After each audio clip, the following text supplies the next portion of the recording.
पड़ेगा जल्दी ठीक हो जाएगी।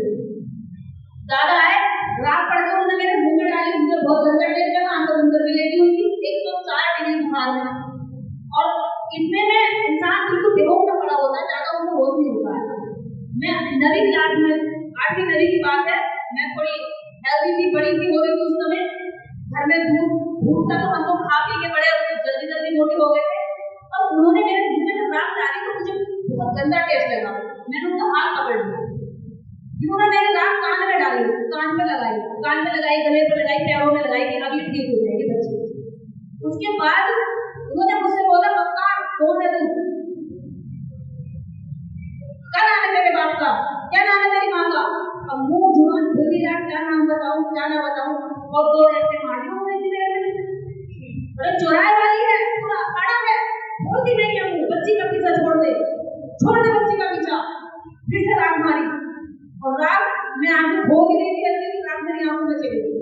मुझे बहुत देर तक गुस्सा आया, और फिर उन्होंने क्या करा, मेरे कान में अंगूठा डाल के ऐसे मेरा माथा पकड़ के मुझे ऊपर उठा लिया, और मेरे बाल खींच दिए।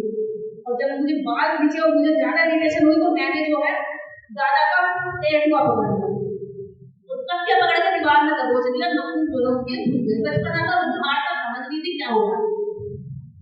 और दादा लेके अपनी चप्पल और लाट हुई, पूरे गांव में शोर मचाने भागे कि अरे उसकी लाली पे तो भैया पूरा भूत का खड़ा है, पूरा भूत का खड़ा लेके जाएगी, लाली को छोड़ेगी ना लेके जाएगी, और बोले तुम्हारी भी जान तो खतरा है।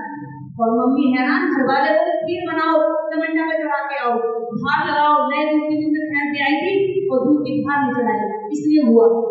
मम्मी बोली भार तो चढ़ाई, मैं तो पहले भार को चढ़ा दी। बहुत सारे तरीके सब सुन रही थी मैं, हमें इतना दर्द था, भार इतना तेज था। उसके बाद मेरे फूफा जी थे, वो जयदीप वाले थे, वो हमारे घर आए, बोले वो जयदीप बोलते थे, तो हमारे गाँव को उनको जानते क्या बोलते थे, जयदीप तो मारोगी, यानी डेला मारो, भूत मारो, इस तरह का कुछ चिल्लाते थे। तब हमें समझ नहीं थी कि वो कितनी बड़ी ताकत लेकर उस समय आए थे हमारे घर। उन्होंने कहा लड़की को अच्छे डॉक्टर को दिखा दो, इस झोला साहब से तुम्हारा इलाज नहीं होता, कोई बात नहीं, मैं लेके चलता हूँ। वो अच्छे डॉक्टर के लेके गए, दवाई हुई, 2 दिन में बुखार उतर गया, मैं ठीक हुई। मैंने ये पूरा वाक्य बताया कि मेरे को कोई भूत नहीं था। अगर कोई और बच्चा होता कम दिमाग वाला या डर जाता, तो वो कहने लगता कि हाँ मुझे ऐसे हो रहा था, मेरा सिर हिल रहा था, चक्कर आ रहा था, मेरे नाखून पड़ रहे थे, मुझे लग रहा था भूत है। लेकिन मैंने पूरी बात सच्चाई बताई, और मैंने दादा को भी बुलाया कि दादा तुम बहुत दूरी बनाते हो, गाँव वालों को किसी को कोई भूत ना होता, तुम क्या चुड़ैल भी अखाड़ा भी और पल्ले वाली और चुराई वाली है, इसका मतलब तुम सबको झूठ बोलते हो, कहीं कोई वो नहीं है। तो ये बात दादा ने कही करके तो हमें 2-4 रुपए मिले, हम काफी की भूत बनाई, तू चुप है। यानी आप ये देखिए कि कुछ करीब है नहीं, लेकिन आपके साथ हर तरह का शोषण हर तरीके से किया जाता है। किसी की दुकान यदि भूत के नाम से चल रही है तो वो भूत के नाम से चलाएगा, किसी की दुकान अगर भगवान के नाम से चल रही है तो वो भगवान के नाम से चलाएगा। और अगर भगवान की बात करें तो इस दुनिया के अंदर आपको जन्म देने वाली माँ और पालने वाला पिता दुनिया का निर्माण सबसे बड़ा है, और इससे भगवान है जो जीवन में आपके साथ खड़े होते हैं। वो तथागत गौतम बुद्ध भगवान है जिसने हमारे मन में झांकने की टटोलने का रास्ता दिया, लेकिन हम भागते कहाँ हैं? एक तरफ तो लोग कहते हैं भगवान की ताकत है, और दूसरी तरफ भूत वाले कहते हैं भूत में ताकत है। तो भैया पहले ये आपस में डिसाइड कर लो कि भूत ताकतवर है भगवान ताकतवर है। कोई एक भी डिसाइड नहीं कर पाता कि भूत ताकतवर है या भगवान ताकतवर है। ना तो भूत है ना भगवान है, आप उनके ग्राहक हैं और दोनों की दुकान चलती है। अब आपकी मर्जी है, कब तक उनकी दुकान चलाओ। हम कहते तो वहां से छूट के आ गए, उनके लिए बहुत खतरा पैदा हो गया। हम जब उसकी जान के पीछे पड़े जाते हैं, ये देखते क्यों पागल है, ये सबको समझा दिया है।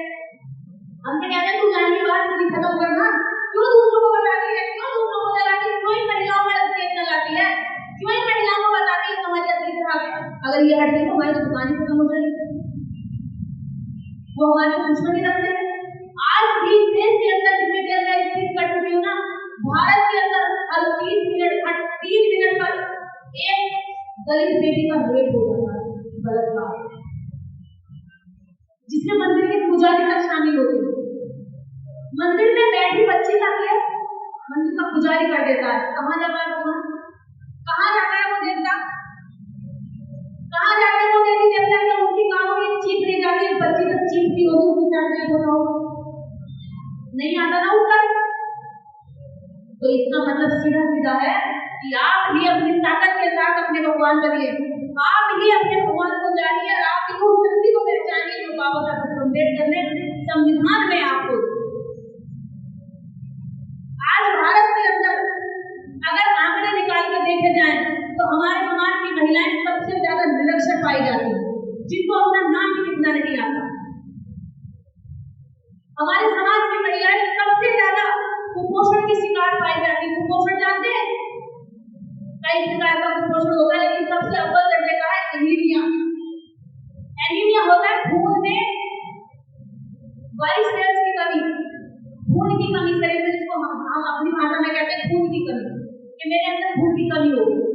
और इसके चलते वो हर हफ्ते हर महीने में एक बार बीमार जरूर पड़ती है। और जब वो बीमार पड़ती है तो उनके शरीर से कैल्शियम भी कम होता है। उनके शरीर से जब खून की कमी होती है तो कैल्शियम कम होता है, उनके शरीर से उनकी हड्डियां कमजोर पड़ती हैं और वो जल्दी जल्दी बीमार पड़ती हैं। तो उन्हें लगता है चलो इस बाबा के चलते क्या पता वहां से मेरा दर्द ठीक हो जाए, क्या पता वहां मंदिर जाके मेरा दर्द ठीक हो जाए। लेकिन उन्हें ये नहीं पता कि शरीर के अंदर एक बीमारी है जिसे एनीमिया कहते हैं, जो शरीर के अंदर बच्चों को जन्म देने के बाद कमजोरी पड़ जाती है। जो हमारी महिलाओं में कम खाने पीने की वजह से या शरीर को पूरी डाइट नहीं मिलती है, इस वजह से प्रेगनेंसी के दौरान में जितनी डाइट देंगे इतनी डाइट नहीं दी जाती है, तो उनकी हड्डियां कमजोर होने लगती है और हड्डियों से कैल्शियम गिरने लगता है। और जो आप खाते हैं इतनी डाइट से वो पर्याप्त रूप से कैल्शियम नहीं बना पाता है, तो आपके शरीर में बीमारियां बनती हैं। हमारे समाज के लोग खेतों में काम करते हैं, बाहर ऑफिसों में ज्यादा काम करते हैं, वर्कलोड ज्यादा होता है और डाइट उनकी अच्छी नहीं हो पाती है। इस वजह से उनको भी अलग अलग प्रकार की बीमारियां होती हैं, कभी हार्ट अटैक की, कभी शुगर की। और गाँव के रात में सबसे ज्यादा जो बीमारियां होती है गंदगी की वजह से होती है, मलेरिया हो गई, टीबी हो गई और अन्य अन्य बीमारियां होती है। और हम सोचते हैं कि इनका इलाज बाबा से होगा, नहीं, बीमारी का इलाज हॉस्पिटल से होगा और आपको हॉस्पिटल की मांग करनी चाहिए। अफसोस है कि देश की सरकारें हॉस्पिटल नहीं बनाती, बाबा लॉन्च कर देती है। अफसोस है कि इस देश की जनता सरकार को हॉस्पिटल की मांग नहीं करती, बाबा को यहाँ जाकर लोगों की मांग करती। बोल ही सकता है ना, जब तुम्हारा इलाज बड़े बड़े हॉस्पिटलों में 10 रुपए की पट्टी से होगा तो तुम बाबा के यहाँ जाओगे, 10 रुपए की पट्टी से तुम ऑपरेशन कराओगे, कहाँ जाओगे बताओ? हॉस्पिटल या बाबा के? बोल के बताओ। हॉस्पिटल जाओगे ना, क्यों जाते हो उधर? क्योंकि उधर का इलाज 1 लाख का रहता है, सोचो उधर 2,000 का काम हो जाएगा। देश को जरूरत है अच्छे हॉस्पिटल की, सस्ती दवाइयों की, अच्छे डॉक्टर की, अच्छे रिसर्च सेंटर की, ताकि आपकी बीमारियों का रिसर्च हो सके, उनकी दवाइयां ढूंढी जा सके, उनकी डोज ढूंढी जा सके, उनके जो आज कोरोना महामारी में हम सब उनकी भोगी हैं। यहाँ जितने भी लोग बैठे हैं सबने कोरोना को साथ देखा, सबने देखा कोरोना, हम सब पीड़ित थे। बाप अपने बेटे की लाश को नहीं छू रहा था और बेटा अपनी मां की।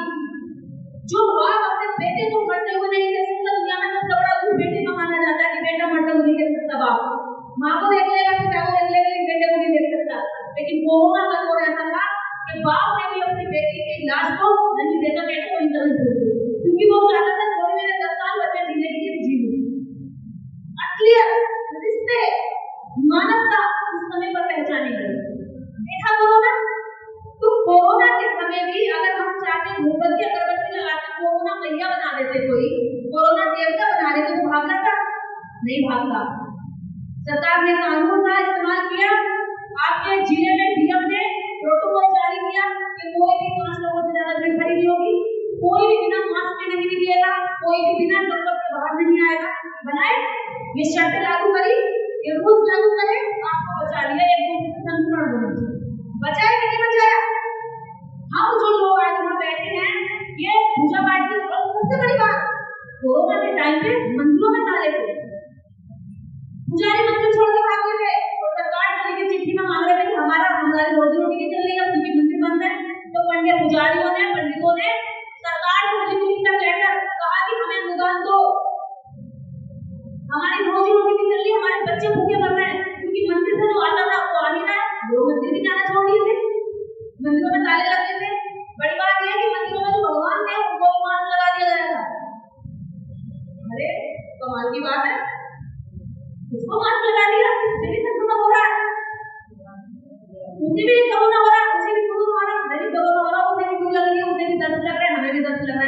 ना तो तू और हम बराबर ही हुए, फिर अंदर ही क्या रह गया? जब अंदर कुछ नहीं है तो फिर तेरे आगे अपना खाना पीना का क्यों चढ़ाया? तू घूमना सेट बनाए तुम्हें? एक ही पुजारी का लड़का ना कि तू चढ़ाई करता, उसकी बीवी भी एकदम चमकदार गोरी सोनी होगी, पता क्यों? उसका बच्चा एकदम गोरा लाल दूध पैदा होता और हमारे यहाँ काले काले।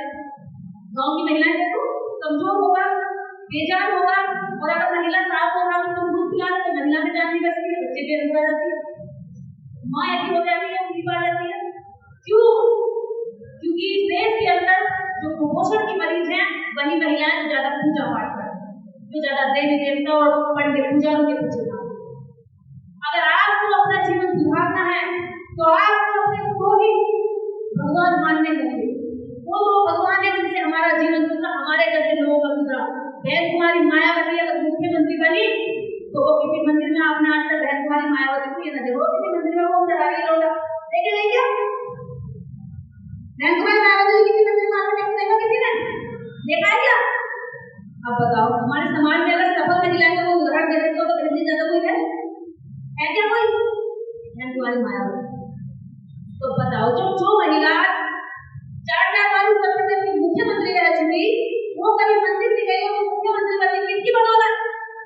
दो देवताओं को मानती है, वो गंगे जी को मानती है, दो देवताओं को, तथागत गौतम बुद्ध को जिन्होंने अपने मानवता का रास्ता दिया, और दूसरा देवता बाबा साहब अम्बेडकर जिन्हें उन्होंने कानून में नेता बनने का अधिकार दिया। और हमको भी कमजोरी रह गई कि हमको पता ही नहीं था कहां से मिली। इसके बाद सबसे बड़ी बात मैं महिलाओं के साथ एक बात और करूंगी कि आपके बच्चे आपका भविष्य है। माँ ही अपने बच्चे को डाकू बीमार बना सकती है और माँ ही अपने बच्चे को गौतम बुद्ध बना सकती है। माँ ही अपने बच्चे को बाबा साहब अम्बेडकर बना सकती है और माँ ही अपने बच्चे को शराबी, जुआरी और भी तरह का व्यसन से पूरा इंसान बना सकती है। माओ के पास ही सबसे बड़ा हथियार है अपने बच्चों को सही रास्ते पे ले जाने का। अब आप कहेंगे कोई मानी जाती बुरा बना, कोई भी मानी जाती कि मेरा बेटा बुरा बन जाए, हर माँ चाहती अच्छा बन जाए। आप चाहती नहीं हो लेकिन आपकी चाहत में हो जाता है। कैसे? आपके घर की दीवारों पर तथागत गौतम बुद्ध नहीं है तो आपके बच्चे गौतम बुद्ध जैसे कैसे बने?